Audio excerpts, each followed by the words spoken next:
Mlčanie. 120 sekúnd s Tiborom Elliotom Rostasom.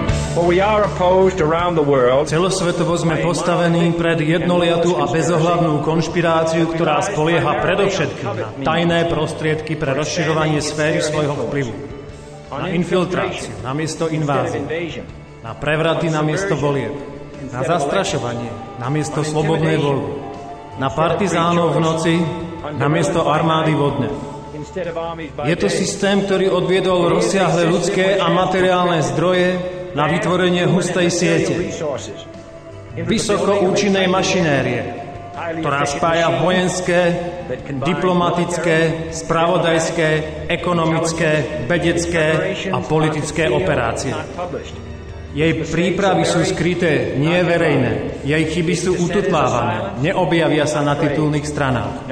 Jej odporcovia sú umlčiavaní, nie velebe. Už v roku 1961 nás týmito slovami varoval prezident Kennedy.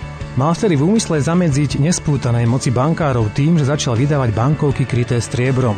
Tie tlačil štát, nie súkromníci v americkej centrálnej banke s názvom Fed, ktorých dodnes za úroky požičiavajú vláde, občanom Spojených štátov a vďaka nútenému monopolnému menovému postaveniu dolára aj celému svetu, čím vo veľkej miere ten svet aj ovládajú. Všetci vieme, ako to s Kennedym skončilo. Dnes však nastal čas, kedy sa od všetkých statočných ľudí očakáva, aby sa angažovali v pomenúvaní vecí pravým menom. Je nás veľa, čo vieme, že svet vôbec nie je taký, ako ho média a politici prezentujú. Mnohému utrpeniu by sa dalo predísť, ak by mala široká verejnosť prístup k informáciám, ktoré sú utajované, prekrúcané či zosmiešňované pod nálepkou konšpiračné teórie. Pravda nás oslobodí. Pravda nás môže zbaviť strachu skôr, ako prídeme o sebaúctu, pretože vravieť pravdu v časoch univerzálneho podvodu je, ako píše George Orwell, revolučný čin. Mlčanie.